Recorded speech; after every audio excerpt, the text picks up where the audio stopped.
negociaciones y empieza también el proceso del presupuesto para el próximo año.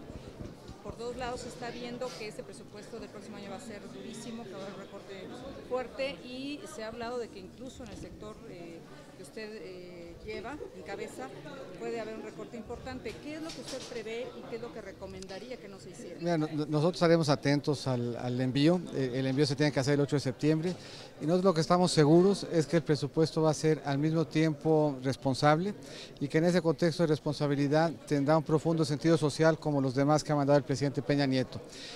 Incluso si fuese el caso de que tuviéramos que hacer mayores esfuerzos, estaremos en disposición, en posibilidad de hacerlos por la vía de mayor focalización y mejor coordinación. ¿Pero en qué medida?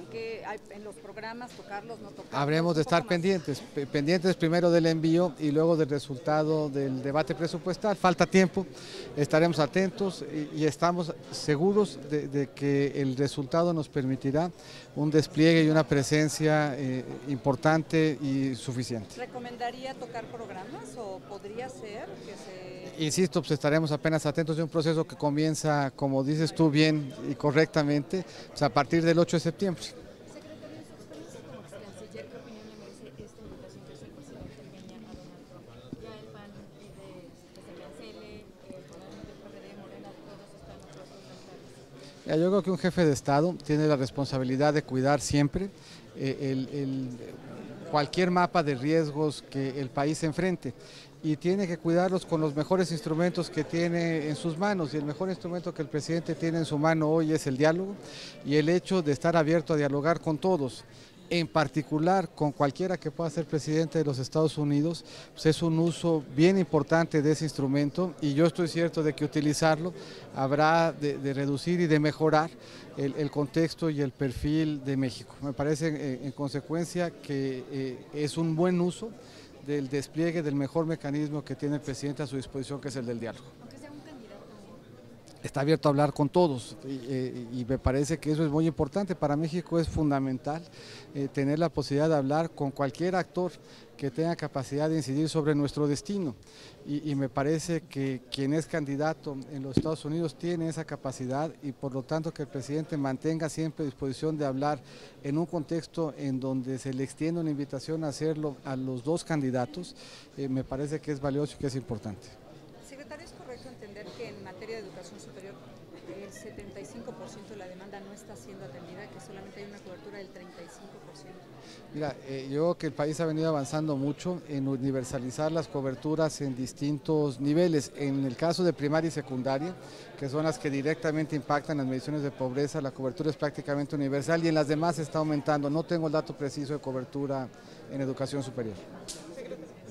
¿Cuál sería el balance de este año de cara al próximo informe del gobierno? Mira, yo creo que en términos de pobreza y del despliegue de la Estrategia Nacional de Inclusión fue un año importante en donde estamos haciendo cosas diferentes y relevantes. Si uno va viendo rubro por rubro de los que tenemos que trabajar para ir enfrentando el reto que tenemos en materia de pobreza, los avances han sido significativos y han sido además avances que se han logrado de manera coordinada dentro del gobierno federal y con las entidades federativas. Pongo un par de ejemplos. Aquí hablamos, en esta conferencia tuvimos oportunidad de hacerlo, del rezago educativo y se había identificado una falta de cobertura muy importante, sobre todo en educación preescolar. Las instituciones del sector de desarrollo social, estancias, guarderías, CENDIS, DIFs, todas van a apoyar con infraestructura, con equipo, con personal humano en esta labor de ofrecer el primer año de preescolar y con eso vamos a reducir de manera muy dramática la falta de cobertura que en materia preescolar teníamos.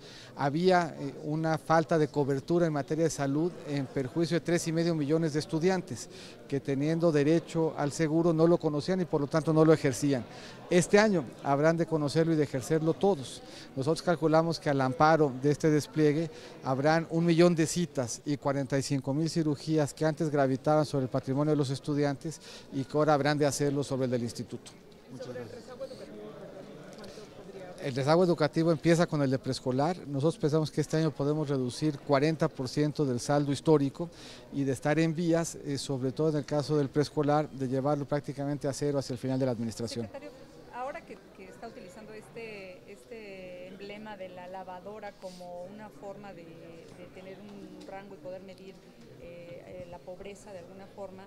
En México, A ver, déjenme un poco matizar porque no lo estoy usando, no es un emblema y de hecho si revisamos un poco la presentación y su lógica, en la presentación Hans Rosling, un demógrafo sueco, pues identifica 3 umbrales relevantes para efectos de hacer un balance demográfico del nivel de inclusión que tiene una sociedad y ubica los 3 umbrales en $2, $40 y $80. El de $80 que él define como la línea aérea permite en su juicio hablar ya de una inclusión más plena. El de los $2 permite, y nosotros coincidimos absolutamente, hablar de una exclusión plena, y un nivel intermedio en donde se empieza a poder ya hablar de inclusión es este de los 40 que él ejemplifica con el de la lavadora. Bueno, pero dado que usted está como asumiendo un poco estos criterios, me gustaría saber en México qué interpretación tiene, quiénes están en esos umbrales. Mira, en México los umbrales que tenemos en términos de ese indicador son el 40% de las viviendas en los 3 estados más rezagados tienen presencia de una lavadora en el hogar en 40% de los casos. Esto quiere decir, y vuelve a ser consistente con lo que hemos dicho en otras ocasiones, que el 60% no lo tiene y que por lo tanto implica la necesidad de redoblar esfuerzos y acredita un rezago muy importante en perjuicio de quienes no tienen este acceso a ese y a otros servicios. En el otro extremo, en el año 2000 había solamente una entidad que superaba el umbral de los 80, ahora hay 8.